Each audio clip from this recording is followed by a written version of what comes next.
morning. Are you truly awake right now? I don't mean your eyes being open. I mean your mind, your soul, your drive.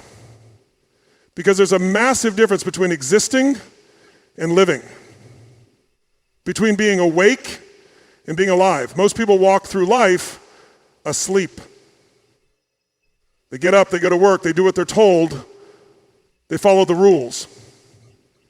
And then they wonder why they feel empty, why they feel like missing. Do you feel it too? That whisper inside of you saying there's more? That voice is not your imagination. That's your truth calling. And it's time to answer it. Right now, this very moment, you have the power to shift everything. Not tomorrow, not next year, now. The mind is the most powerful force you will ever possess. But if you don't learn how to master it, it will master you. The question is, are you ready to take control? Let's break this down. What does it mean to awaken your mind? It means you stop letting fear dictate your future. It means you stop accepting average. It means you stop saying, this is just the way I am. Because guess what? That's a lie. You were born to grow. You were born to evolve. You were born to expand. You're not stuck. You're not broken. You're dormant. And it's time to rise. Your mind is a garden. What you plant is what grows. If you plant doubt, you'll reap limitation. But if you plant belief, courage, and discipline, you'll grow strength beyond anything you've ever imagined. But here's the catch. You have to tend to it. Every single day. People talk about motivation like it's this magic burst of energy that falls from the sky. Motivation doesn't come to you, you create it. You build it like a muscle. You train it with focus. You strengthen it with purpose. And once you awaken your mind, motivation becomes your fuel, not your hope. Now let's talk about pain, because some of you are holding on to it like a badge. Let me be real with you. Pain is inevitable, but suffering is optional. We all go through struggle. We all face setbacks. But the difference between those who rise and those who fall is how they frame their pain. You can either use it as a wall or a weapon, a reason to quit, or the fire that drives you to break through. Don't ask life to be easier, ask yourself to be stronger. Because life isn't happening to you, it's happening for you. Everything you've experienced, everything that hurt you, shaped you, challenged you, it didn't break you. It built you. And the minute you accept that truth, you step into your power.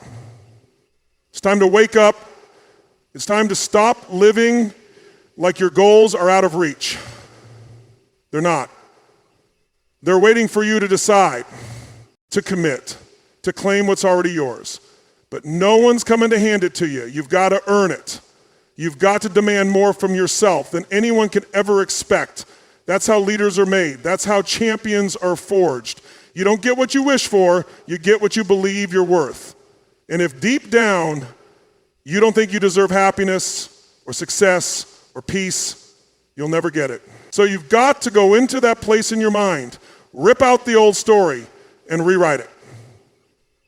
Make the decision that your past is not your prison, it's your platform. That your future is not defined by your failures, but by your focus. The only thing standing between you and your next level is the belief that you can't. That voice in your head saying, who am I to do this? Let me tell you exactly who you are. You are powerful, you are worthy, you are more than enough. But you've got to act like it. Stop negotiating with your potential. Stop giving yourself an out every time it gets hard. Growth lives in resistance, in discomfort, in challenge. You will never expand inside your comfort zone. That's the death zone of dreams. You've got to get uncomfortable. You've got to get hungry. You've got to get relentless because the world doesn't need more people who play small. The world needs you, fully awake, fully alive, fully lit up with purpose. We don't need more followers, we need leaders. And that starts with you awakening the power that's been sleeping inside you far too long. So here's the challenge. Wake up tomorrow and own your morning. Command your mind, speak your intentions out loud, move your body, set your focus, visualize your goals like they're already done. Because once your mind believes it, your life will follow. Choose the hard things, not because they're fun, but because they make you strong. Stop looking for the shortcut. Become the solution. Train your mind to see the opportunity in the obstacle, the lesson in the loss, the mission in the mess. You have greatness in you. Not someday, today. Not once you have more money. Not once you have more time. Not once someone finally believes in you. You've got everything you need already inside you. The time is now. Awaken your mind, awaken your fire, awaken your life. Your mind is your master key. When you unlock it, everything changes. Most people go through life without realizing that their greatest asset, their most powerful tool, is not their physical strength, their education, or their background. It's their mind. The way you think shapes the way you live, the thoughts you allow, the beliefs you adopt, and the decisions you make all stem from how your mind is wired. If your mind is locked in fear, doubt, or limitation, then every area of your life will reflect that. But when you decide to awaken it, to rewire it, to elevate it, you begin to unlock a version of yourself that's been waiting all along. The mind can be a prison or a passport. It can trap you inside a loop of hesitation, regret, and insecurity, or it can take you to places beyond what you thought possible. Every breakthrough begins first in the mind. Every achievement you admire started as a vision, an idea, a belief that it could be done. When someone dares to think differently, to question the limits, to visualize a greater version of themselves, that's when transformation begins. The power to shape your future does not lie in the hands of the world around you. It lies in the choices you make internally, the thoughts you feed, and the stories you tell yourself daily. People are constantly waiting for permission. Permission to dream bigger, to take the leap, to believe in themselves. But the truth is, no one is coming to give you that permission. You have to give it to yourself. And that begins in the mind. The beliefs you hold either expand you or confine you. If you believe you're not good enough, not smart enough, not worthy enough, your life will shrink to fit those beliefs. But if you shift those beliefs to something empowering, something bold, something unstoppable, your actions will rise to match them. The outer world is simply a reflection of the inner world. Change your mind and your world follows. The challenge is that most people don't question the thoughts running through their head. They accept every doubt as truth. They accept every fear as fact. But your mind is programmable. You can take control of the narrative. You can challenge the old thoughts, replace them with empowering ones, and create new mental patterns that serve your highest self. This isn't about false positivity. It's about mental discipline. Training your mind like a muscle, building mental strength the same way you build physical strength, through repetition, consistency, and focus. Clarity is power.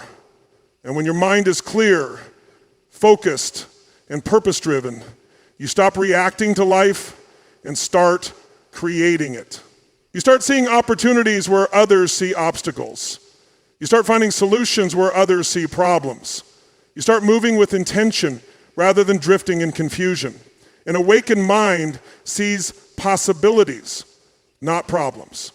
It sees the long-term vision even when the short-term circumstances are difficult. It doesn't get stuck in what went wrong. It's busy building what's possible next. The way you speak to yourself becomes the way you live. If you tell yourself you're not ready, you'll hesitate. If you tell yourself it's too hard, you'll stop. But if you tell yourself you're built for this, you'll rise. Your internal dialogue shapes your external destiny. Your mind is not just a place for thoughts. It's your personal command center. When you take the time to clean out the mental clutter, remove the self-doubt, plant seeds of focus, drive, and belief, you begin to unlock new levels of potential that were always there, just waiting for you to access them. You don't rise to your goals, you fall to your standards. Goals are exciting, they give you direction, they give you vision, and they spark a sense of purpose inside you. But the truth is, goals are only as powerful as the standards behind them. Anyone can write down a dream. Anyone can say they want to be successful, healthy, wealthy, fulfilled. But very few are willing to hold themselves to the standard required to achieve those outcomes. Your standards are the floor you refuse to fall below. They are the bare minimum you demand from yourself regardless of how you feel. And in life, you will always return to what you tolerate. You may want more, but you will only ever live what you accept. Think about someone who's truly thriving. It's not that their goals are better than yours. It's that their standards are higher. They don't negotiate with their excuses. They don't compromise with distractions. They've set a standard that says, this is who I am, this is what I do, and nothing less is acceptable. That's not motivation, it's identity.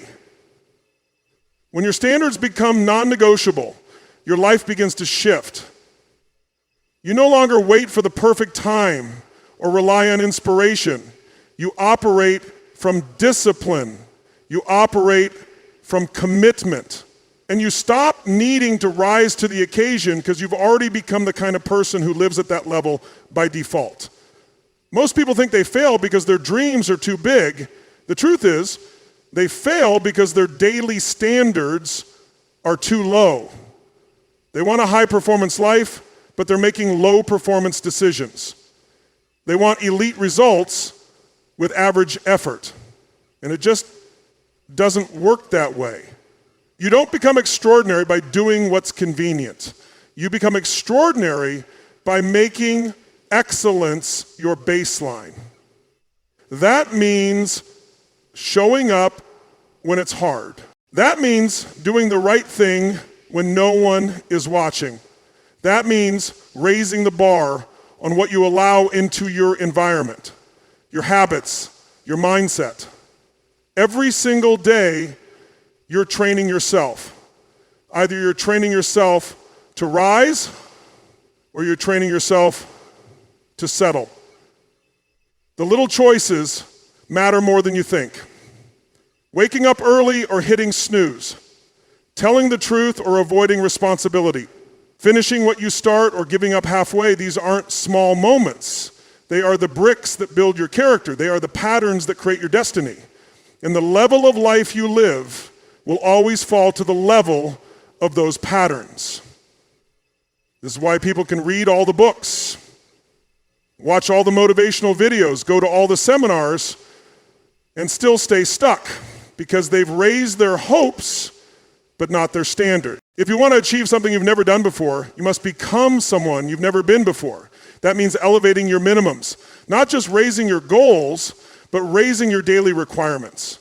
What you expect of yourself, what you allow from yourself, what you demand from yourself. Stop settling for good enough. Start expecting more. Not in a way that burns you out, but in a way that builds you up. In a way that challenges you to grow, stretch, and evolve into the next version of you. High standards are not about perfection. They're about alignment. Alignment between what you say you want and what you're actually willing to do. The gap between the life you have and the life you want isn't just filled with work, it's filled with decisions. And the most powerful decisions are made in advance. Decide what you'll no longer tolerate. Decide what you'll always follow through on. Decide the person you are, regardless of circumstances. Because when your standards are solid, your outcomes follow naturally. You don't have to chase greatness, you live it. One action at a time. One habit at a time. One standard at a time. Pain is the price of growth. Use it, don't waste it. Pain is not the enemy, though most people treat it like something to run from, to numb, to avoid at all cost. But pain is feedback. Pain is a message.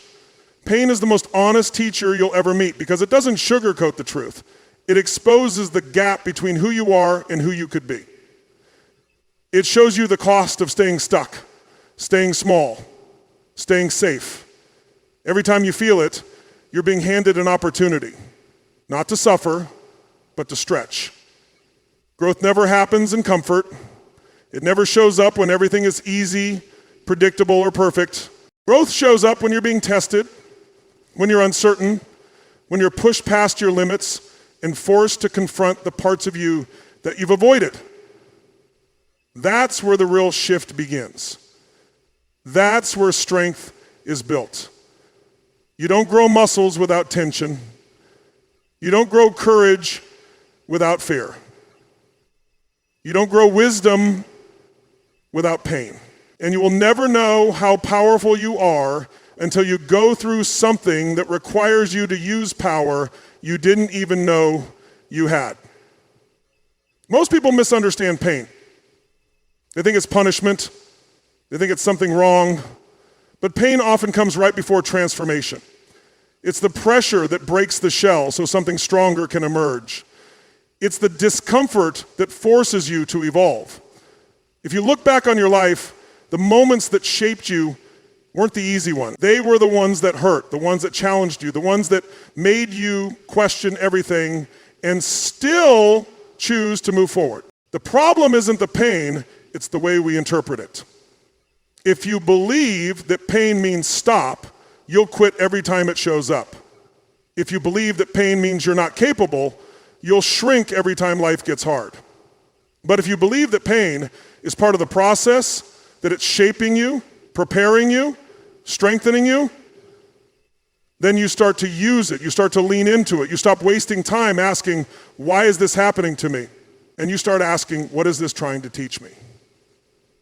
There's the kind of pain that destroys, but there's also a kind that builds. The pain of discipline, the pain of growth, the pain of stretching beyond what's comfortable. That's the pain that pays off. That's the pain that forges resilience, grit, and unstoppable drive.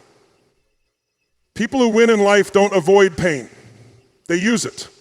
They feel it fully, but they don't let it define them. They turn it into fuel, into focus, into fire. They know that everything they want is on the other side of struggle, and they're willing to pay the price because they know it's worth it. Every setback, every failure, every heartbreak is a brick. You can throw it, or you can build with it. That choice is yours. Pain either becomes a wall that keeps you stuck, or a foundation that lifts you higher. But the way you respond to pain will determine who you become on the other side of it. Do you numb it or do you face it? Do you numb or do you rise? Do you hide or do you harness it and transform? There's a power that comes from going through something and refusing to be broken by it, from taking your pain and using it to lift someone else, from turning your wounds into wisdom.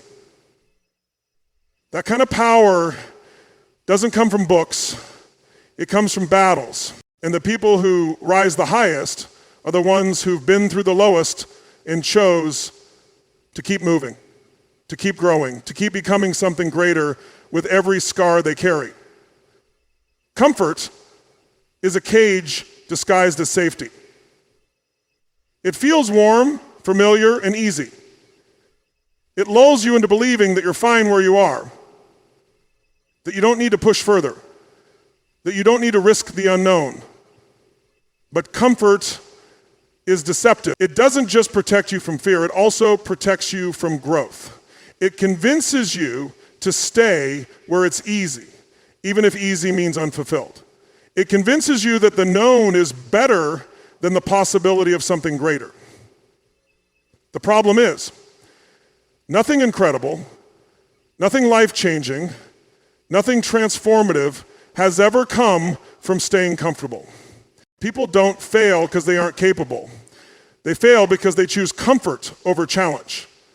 They choose the predictable path, the routine that feels good enough, and they trade their potential for peace of mind. But that peace isn't real. It's a trap. Because deep down, when you know you were made for more, staying where you are starts to feel like dying a slow death. Your spirit knows when you're shrinking. Your soul knows when you're playing small. And it will keep whispering to you, nudging you until you either listen or go numb. Growth only happens in discomfort. You build strength when you push past resistance. You build resilience when you step into uncertainty. The greatest version of you is buried under fear, failure, rejection, and risk. But most of all, under comfort. And until you're willing to step outside of that cage, you'll never know what you're truly capable of. That cage isn't locked. It never was. But the longer you sit inside it, the more you forget that you can leave anytime you choose. Comfort tells you you're not ready. It tells you you might fail. It tells you that people will judge you. And those voices become louder the closer you get to breaking out. But what they're really trying to protect is your ego, not your growth. Because growth requires letting go of who you were to become who you're meant to be. And that process is messy, it's awkward, it's painful, but it's also powerful. Because every time you break through the walls of comfort, you gain a new layer of confidence. You begin to trust yourself. You begin to see that fear isn't fatal. That failure isn't final. That discomfort isn't a sign to stop. It's a sign that you're stretching. The world will tell you to seek balance, to find ease, to chase happiness through comfort. But fulfillment doesn't live there. Fulfillment lives in progress. It lives in growth. It lives in rising after you fall, showing up when it's hard, doing the thing you thought you couldn't. And that only happens when you make discomfort your ally instead of your enemy. The people you admire, the ones who are living fully, they didn't get there by staying where it was safe. They got there by choosing courage over comfort, again and again. You were not born to stay the same. You were born to expand, to push limits, to evolve through challenge, to become more through struggle. But if you're always protecting your current identity, you'll never step into your future potential. You'll keep repeating the same patterns, making the same excuses, living the same day on loop while calling it a life. And all because you mistook comfort for freedom. Real freedom comes when you realize you can handle discomfort. When you stop avoiding fear and start walking into it. When you stop waiting to feel ready and decide to act anyway. Every time you do that, you unlock a piece of your potential. You begin to remember who you really are beneath the layers of doubt and hesitation. And that's where transformation begins. Not in the comfortable moments, but in the brave ones. Your past is a lesson, not a life sentence.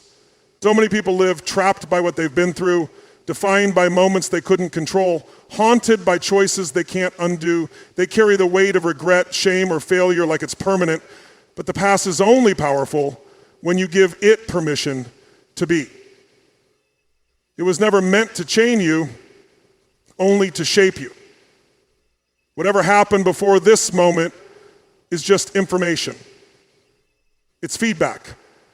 It's experience. It's something that was meant to teach you, not imprison you. The problem is, most people confuse their past with their identity.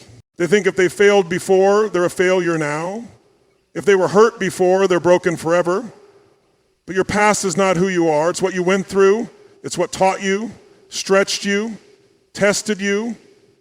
And just because it left a scar doesn't mean it left you weak. Scars are proof you survived. Scars are reminders that you felt deeply, struggled bravely, and healed silently. They don't define your limits. They reveal your strength. You have to choose how to use your past. You can use it as a wall or as a window. A wall to keep you stuck, or a window to see what's possible now that you've lived through it. When you stop fearing your past, you start owning it. You start using it as a platform, not a prison. You realize every setback, every heartbreak, every hard moment was preparing you with the tools, the mindset, and the resilience you need for what's next. But that transformation only happens when you decide that the story you're telling yourself matters more than the story that already happened. There's a version of you that only exists on the other side of forgiveness, especially self-forgiveness. Forgiving yourself for not knowing better, for making decisions from fear, for trying to survive when you were still learning how to live. That's not weakness, that's wisdom. That's maturity. That's growth. You're not supposed to get everything right the first time. You're not supposed to have it all figured out. You're supposed to evolve. And that process starts with choosing not to let your past hold the pen any longer. What matters most is the meaning you assign to what happened. Two people can go through the same storm and come out completely different. One sees destruction, the other sees direction.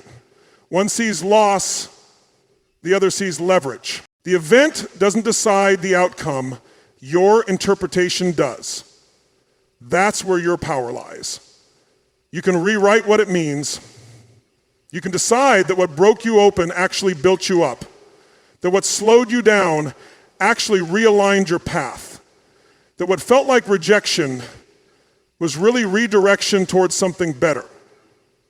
You have the ability to turn pain into purpose, lessons into leadership, and wounds into wisdom. But that doesn't come from denying what happened. It comes from facing it, feeling it, and then freeing yourself from it. You don't move forward by pretending the past didn't happen. You move forward by refusing to let it control what happens next. That's the decision point where real growth begins.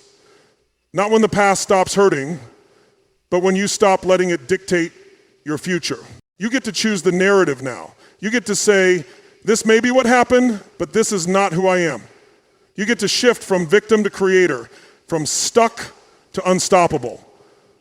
The past happened, but the story you live moving forward, that's in your hands now. You can either keep repeating what was or start designing what could be. The moment you understand that your past is a chapter, not your whole book, you take back the power to write the rest with clarity, courage, and conviction.